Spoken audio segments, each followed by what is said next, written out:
Oi, gente. Voltando ao nosso estudo do Apocalipse, hoje nós vamos fazer o estudo 23, que é em cima do capítulo 20 de Apocalipse.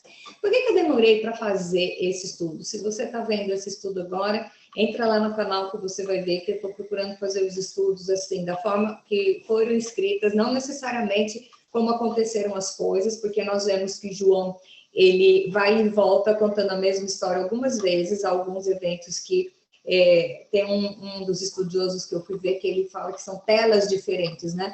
Então, nós vemos que a Guerra do Armagedon, ele conta 3 vezes a mesma guerra, né? Sobre perspectivas diferentes. Então, nós vemos isso quando nós lemos um livro, você pega um livro que tem assim, fulano conta, tá. Aí depois do próximo capítulo, parece que volta, mas é sobre uma outra visão, conta a mesma coisa. Então, é isso que aconteceu no livro do Apocalipse. Nós sabemos que é um livro muito figurado, então é muito perigoso você pegar e separar algumas coisas que sejam literais. Por quê? Você sabe que a maior parte das coisas que foram escritas lá eram figurativas, mesmo porque João ele estava escrevendo e tinha coisas que ele não sabia o que era, ele estava vendo e ele nunca tinha visto, ele não sabia, ele descreveu da melhor maneira possível. Então, se você for colocar o Apocalipse todo literal, eu tenho dificuldade nisso de imaginar um dragão com 7 cabeças, uma mulher que metade é um animal e depois é uma cabeça, entendeu? Então nós sabemos que isso é uma figura para poder explicar, né? João tentando explicar aquilo que ele estava vendo. Então nós vamos ver. Esse capítulo 20 é o capítulo mais polêmico da Bíblia. Por quê? Eu acho que da Bíblia inteira. Por quê? Só se fala no milênio aqui. Se você vê todos os fatos que aconteceram no Apocalipse, são mencionados ou por Jesus, ou por os apóstolos, ou lá pelos profetas. Eles mencionaram o que está acontecendo lá. Então, a Bíblia mesmo se testifica. No caso do milênio, a gente só vê aqui essa história do milênio literal. Então, nós temos, assim, 4 linhas. Eu vou falar apenas de 2 linhas, que são as mais, eu acho que são as mais sólidas, as vertentes mais sólidas, e são as mais antigas. Na verdade, tem 4, mas eu vou falar dessas 2, que foram as que eu encontrei de pessoas sérias, tá? Então, assim, pessoas sérias, homens realmente consagrados, estudiosos e que têm posicionamento diferente. Então, eu nem vou parar aqui para defender se é pré-milenista ou amilenista, vou explicar quais são as 2 linhas, mas vamos nos ater aos fatos que são comuns e para todos, tá? Então, vamos lá. Nós vemos primeiro que os pré-milenistas, eles acreditam que nós vivemos na época pré-milênio, que é o quê? O milênio vai mencionado no começo do capítulo 20, ele vai começar com a segunda vinda de Jesus, e aí vai ter o milênio, certo? Esse é uma vertente. A outra são os amilenistas, que eles acham o quê? Que o milênio começou, o milênio é o período entre a primeira e a segunda vinda de Jesus, tá? Então, por que 1000 anos? 1000 anos é sempre, você pode ver, todos os números no Apocalipse são figurativos. Então, você vê 144 mil, são 12 de cada tribo, né? As 2 testemunhas. Então, os números são todos simbólicos. Então, por que nós vamos achar que o milênio é também literal? Se nós vemos que o milênio quer dizer 1000 anos, quer dizer uma totalidade, né? Então, nós vamos ver que os eventos que vão acontecer aqui e as figuras que estão acontecendo, as coisas que estão são bem simbólicas. Então, o que eu acho? Se o milênio se refere ao reinado de Cristo, certo? Que é quando Cristo vai voltar reinando, nós vemos que Estevão, quando Estevão foi o primeiro mártir, ele estava morrendo, ele viu Jesus sentado no trono. Jesus falou para o ladrão da cruz, ainda hoje estarás comigo no paraíso.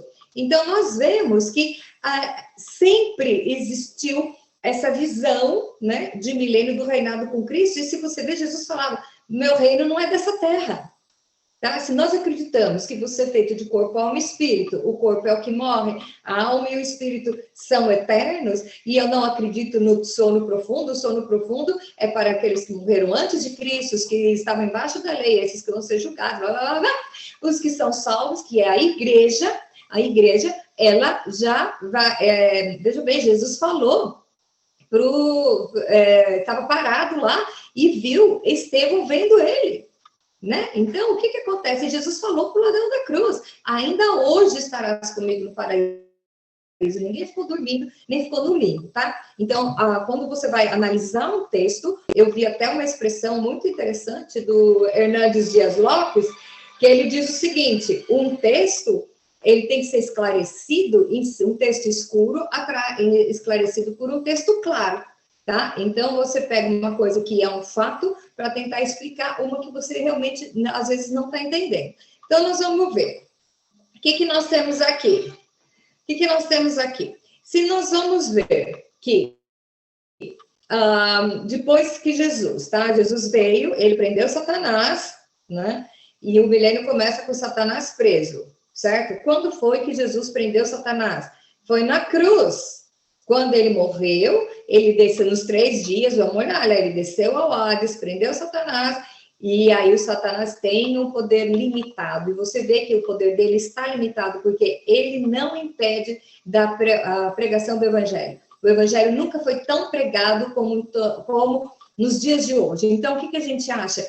Nós vamos falar mais para frente sobre essa história de Satanás, e nós vamos ver que realmente Jesus fez isso já, ele prendeu Satanás quando ele morreu. Então, nós vemos que o milênio, eu creio, na minha visão, que nós já estamos vivendo, mas não vamos deixar para brigar por isso.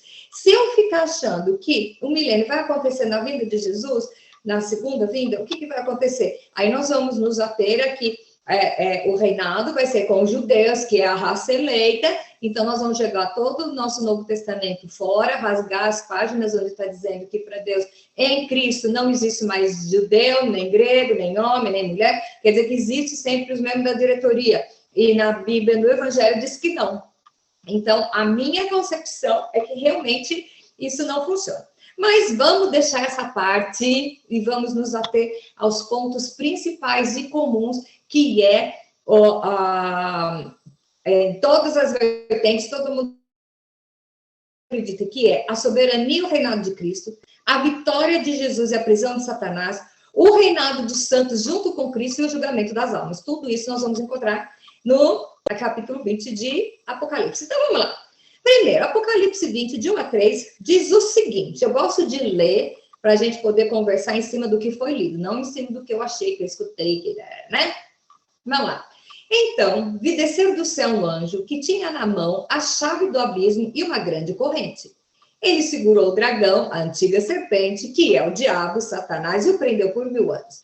Lançou no abismo, fechou e pôs sobre ele um selo para que não enganasse as nações até se completarem os 1000 anos. Depois disso, é necessário que ele seja solto por um pouco tempo. Então, aqui eu vejo, o que é isso? Eu amo a definição de Martinho Lutero, que ele diz o seguinte, Satanás é um cão na coleira de Deus. É o quê? Ele vai até onde Deus permite. Então, nós vemos que Jesus, vamos ver lá, o que aconteceu? Jesus, quando ele morreu, ele lançou o dragão na abismo, tá? Satanás no abismo, se você ver lá em Gênesis, Deus falou, e o seu descendente vai pisar a cabeça, e ele vai morder o calcanhar, depois vai esmagar a cabeça, tudo isso, nós já vimos isso lá no Gênesis, então tem comprovação isso aí. Então, se ele chegou, e ele prendeu o Satanás, quando ele morreu, né? Tirou, gente, ele pegou a chave, quer dizer que ele tem o poder limitado. E Jesus não veio para destruir Satanás quando ele veio. Ele veio para destruir as obras de Satanás. Ele vai vir aniquilar na segunda vez, tá? Satanás está preso, impedido de agir livremente, do jeito que ele quer, porque ele está na coleira de Deus. Então, ele tem uma liberdade controlada. E assim, eu vou falar uma coisa para vocês. Nossa, mas então me explica essa história. Eu vou contar um caso. Eu saí para caminhar com o meu cachorro. E aqui eu moro num condomínio e os quintais não tem muro, as casas, e o cachorro vai fazer cocô no quintal dos outros. E eu tenho um saquinho. E eu vou lá limpar a sujeira do cachorro. Não por amor ao cachorro, para ele tanto importa onde é que ele fez a sujeira dele, mas por amor ao vizinho. Então, se o inimigo, tá, Satanás, está na coleira de Deus, Deus vai limpando, vai consertando aquilo que ele pretende fazer. Porque o diabo, ele não está destruindo o povo de Deus. Ele não está. Tá? Ele está fazendo as cacas. E ele fazendo as cacas, Deus vai limpando. Então, eu achei essa analogia assim, bem legal, que ele está sendo controlado, ele ainda faz as besteiras, mas ele está sendo controlado. E como diz ali no versículo 13, ele vai ser solto por pouco tempo, que aí que eu acho que vai ser a grande tribulação, tá? Então, quando os discípulos, né, voltaram, lembra lá os discípulos, mestre, olha o que nós fizemos, o diabo, os demônios se assustavam quando eu falava, obedecia. Jesus falou, ô cabeção, eu vi Satanás sendo lançado do céu, tá? E nós vemos isso, foi em Apocalipse 12:9, tá? Jesus já fala que Satanás foi expulso do céu. Então, de novo, Jesus não veio para destruir Satanás, ele veio para destruir as obras de Satanás. Então, ele foi preso no momento da morte de Jesus, então Jesus vai reinar com seu povo, o evangelho cresce, o diabo tem permissão para cegar, ele não tem permissão para cegar as pessoas, ele vai só tentar despistar, e o evangelho está indo, e ele vai ser solto só na tribulação, e é por pouco tempo, tá? Então, vendo os versículos seguintes, diz o seguinte, vi também tronos, e nesses sentaram-se aqueles os quais foi dada a autoridade de julgar os santos. Vi ainda as almas dos decapitados por causa do testemunho de Jesus, bem como pela causa da palavra de Deus, tantos quantos não adoraram a besta, nem tampouco a sua imagem, não receberam a marca na fronte e na mão, e viveram e reinaram com Cristo durante os 1000 anos, tá? Então, quem são esses aqui? Se você for ver lá no Apocalipse, no começo, você vai ver os decapitados, os mártires, reclamando a justiça, tá? Até quando, né? Vai vir a justiça, vai vir a vingança sobre o que eles sofreram. Então, nós vemos isso, tá? E aí nós vemos que aí os restantes dos mortos, né, não reviverão até se completar os 1000 anos. Quem são os restantes dos mortos? Aqueles que morreram na lei. Nós fomos mortos, nós somos a época da graça. Então, assim que nós morremos, lembra de Estevão? Já viu Jesus sentado no trono. E, gente, que legal. Jesus disse na palavra do Lázaro e do rico, o rico morreu, Lázaro, os anjos vieram buscar. Então, você já pensou a morte do crente, o que é você estar lá e o anjo do Senhor vir te buscar, e ainda tem mais. Estevão morreu apedrejado, ele morreu com dor, e no entanto a palavra não diz, e Estevão morreu agonizando, gritando, não, Estevão adormeceu. Então, eu acredito que Deus tirou a dor de Estevão, ele olhou e viu Jesus sentado no trono e os anjos vieram buscar. Gente, isso é muito mais do que legal. Então, a igreja é a menina dos olhos de Deus. Eu sempre digo que a igreja é o privilégio, porque a igreja não viu Jesus e creu. E o povo judeu fez o contrário, reconheceu Jesus e mesmo assim foi enganado e mandou matar, tá? Então, olha o versículo de 4-6. Bem-aventurado é o santo, e santo é aquele que tem a parte na primeira ressurreição. Sobre esses, a segunda morte não tem autoridade, pelo contrário, são sacerdotes de Deus e de Cristo e reinarão com ele 1000 anos. Então, nós vamos ver que nos versos de 4-6, Jesus está reinando com os salvos. E como que nós sabemos isso? De novo, Estevão viu Jesus lá. E é lá no capítulo 7 que nós vemos os mártires reclamando por justiça, tá? Nós vemos que nunca o evangelho foi tão pregado.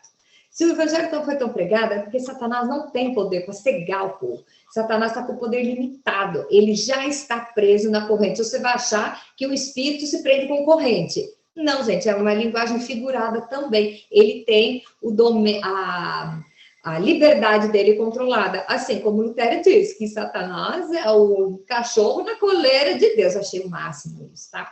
Então, e quem falou isso foi Lutero, não é qualquer um não, tá? Então, vamos lá.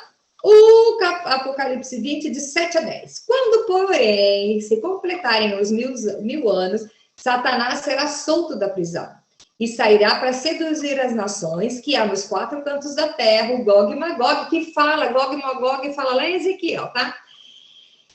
Ao fim de reuni-los para a peleja. O número dessas é como a areia do mar. Marcharam, então, pela superfície da terra, sitiaram acampamento, e o diabo, o sedutor deles... Então, vamos lá.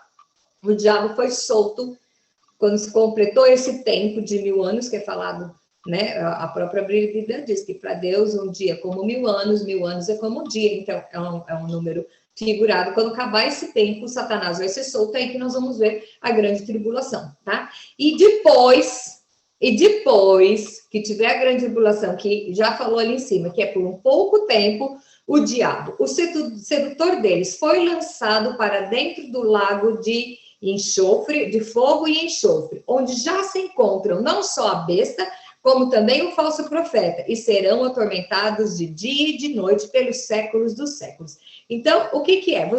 Muita gente pensa que a besta e o falso profeta e Satanás é a mesma coisa. Não é. O diabo sempre imita Deus. Do mesmo jeito que Deus existe a trindade, o diabo também inventou a pseudo-trindade dele, tá? Então, são três, uma pessoa só.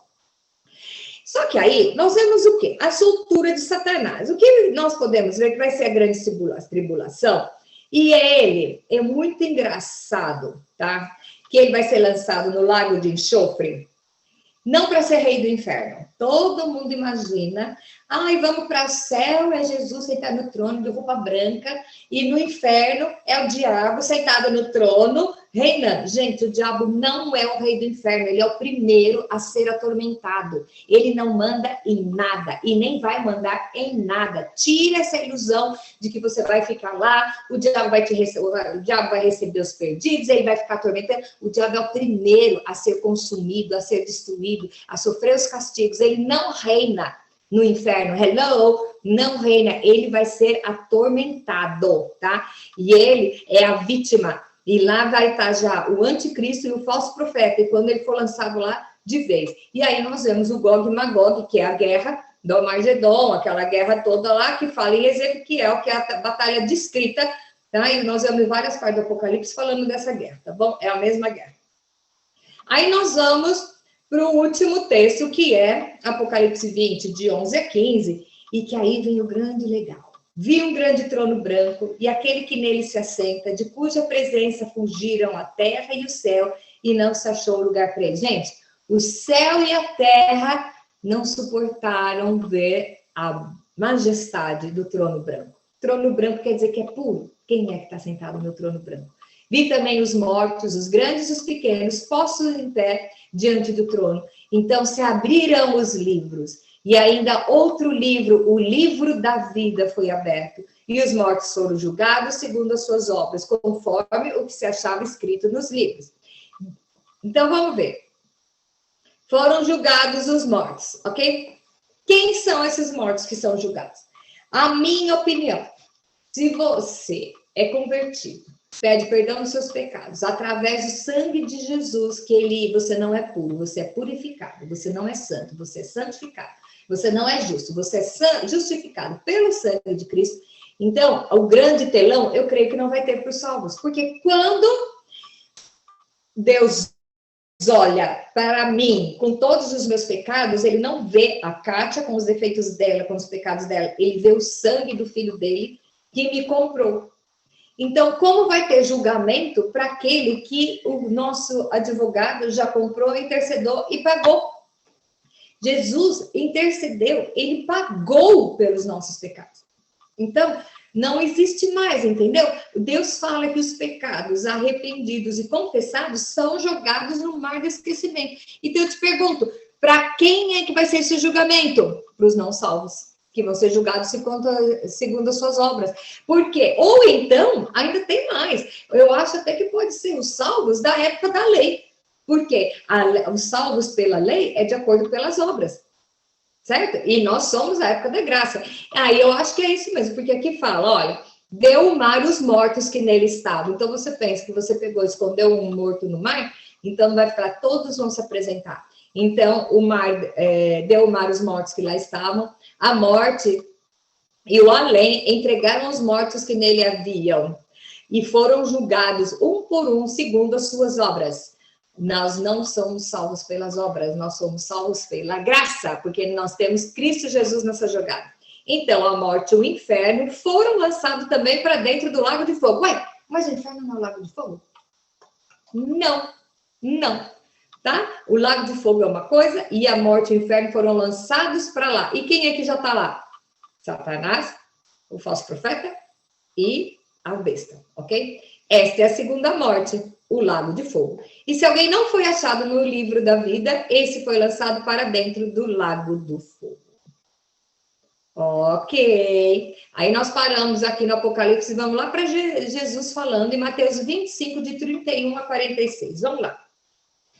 Temos o juízo de Deus ao grande trono branco. Quando vier o Filho do Homem, na sua majestade, todos os anjos com ele, então se assentarão no trono da sua glória. E todas as nações serão reunidas na sua presença, e ele separará uns dos outros como o pastor. Separa dos cabritos e as ovelhas, e porá as ovelhas à sua direita e os cabritos à sua esquerda. Então dirão o rei aos que estiverem à sua direita: vinde, benditos do meu Pai, entrai na posse do reino que vos está preparado desde a fundação do mundo. Porque tive fome, me desse de comer, tive sede, me desse de beber, era forasteiro e me hospedasse. Estava nu e me vestistes, enfermo e me visitasse, preso e me foste ver. Então perguntarão os justos: Senhor, quando foi que te vimos com fome e demos de comer, ou com sede e demos de beber? E quando te vimos forasteiro, hospedamos, ou nu e te vestimos? E quando que te vimos enfermo ou preso, fomos visitar? E o rei respondendo, lhes dirá: em verdade vos afirmo que sempre que o fizeste a um dos meus pequeninos irmãos, a mim o fizeste. Então o rei dirá também aos que estiverem à sua esquerda: apartai-vos de mim, malditos, para o fogo eterno preparado para o diabo e seus anjos. Porque tive fome, não me desse de comer, tive sede, não me desse de beber, ok. E lhes perguntarão: Senhor, quando foi que vimos e não te vimos com fome e não te assistimos, ok? Então, aqui são as pessoas pelas obras. Então, eu creio que é o pessoal, o povo lá da lei, o povo que está na lei. Até hoje tem gente na lei. Quem não aceita Jesus, está na lei, vai ser julgado. E quem não está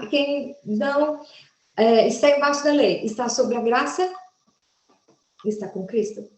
Os seus pecados tem alguém que pagou a fiança, tá entendendo? Tem alguém que já pagou pelos seus pecados. Aí então você vai falar: então você está meio pregando o evangelho da graça, onde pode fazer tudo do jeito que tá beleza. Não. O evangelho da graça é o seguinte: venha como está, mas não permaneça como está.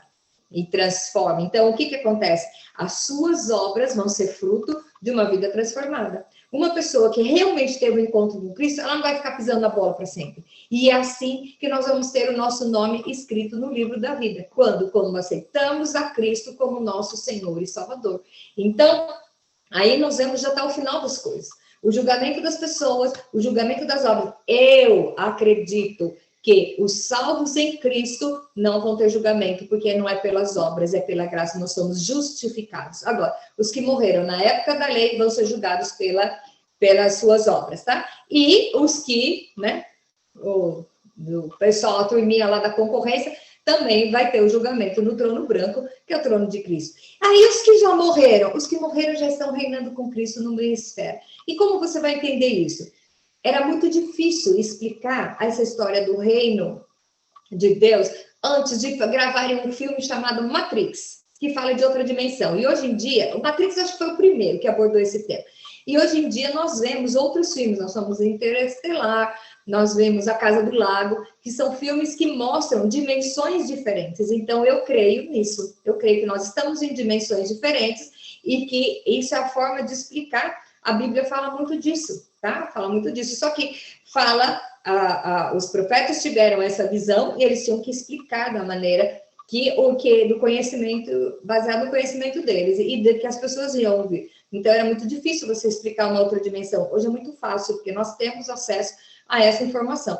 Então, o importante de tudo isso, saber se vai ter milênio, se o milênio começa agora lá. Gente, isso é periferia. O importante é você saber como eu faço para ter o meu nome inscrito no livro da vida. Se o seu nome estiver inscrito no livro da vida, você tem certeza que você vai reinar com Cristo. E você está livre do castigo de passar por lago do fogo, o lago eterno, do fogo, do enxofre, achando que esquece que o diabo é o príncipe do inferno, porque ele não é príncipe nem rei de nada. Ele hoje é um cachorro na coleira de Cristo, depois ele vai ser o primeiro a ser atormentado. Então, não existe perdão para aquele que vai que passou toda a sua existência tirando foco, querendo saquear o céu. O diabo não vai conseguir fazer isso. Nós nunca vimos o evangelho tanto ser propagado em todas as nações. Nós vemos na Coreia do Norte, um país onde os cristãos são perseguidos, igrejas fortíssimas. Nós vemos o pessoal do Boko Haram que vai lá e corta a cabeça dos cristãos, e nós vemos aqui os decapitados por amor de Cristo vão estar lá, gente, vão estar lá reinando com Cristo. Então, nós vemos que o evangelho está sendo pregado a todas as nações. Quando eu fiz teologia, há 1000 anos atrás, quase, e eu fiz uma aula que era Seitas Heresias, era com um judeu convertido, e ele afirmava que lá no tempo de Bolinha, mais de 80% dos judeus já era convertido cristão. Então, Deus dá a última oportunidade, até o último instante, o último respiro, porque Deus não se alegra com a morte do ímpio. A salvação é estendida a todos, o sangue de Jesus é estendido a todos. Então, não é para você ter medo do Apocalipse. Ai, mas eu estou estudando, nossa, que desgraceiro. Nós não vamos estar aqui. Nós somos a menina dos olhos de Cristo, porque nós somos a igreja, nós somos a noiva. Olha lá os estudos anteriores, o estudo anterior fala das bodas, as bodas do Cordeiro, que está lá no capítulo 19. Gente, que coisa maravilhosa, o nosso encontro com Cristo novamente. Então, eu espero que você que chegou a esse ponto já do estudo, nós já estamos no finalzinho do livro, você não tenha medo do Apocalipse, você esteja ansioso, porque você sabe que o melhor está por vir. E é com isso que eu encerro e convidando você para assistir o resto do estudo. Ainda faltam alguns capítulos só, e eu espero que realmente você seja muito abençoado com essas palavras e que você não tenha medo. Não tenha medo, não precisa ter medo, porque o sangue de Jesus nos purifica de todo pecado. Ai, mas eu ainda não encontrei com Cristo. Dá tempo ainda, dá tempo. Entrega o teu caminho ao Senhor, confia nele e tudo mais ele fará. E a gente se encontra no dia da vitória. Amém?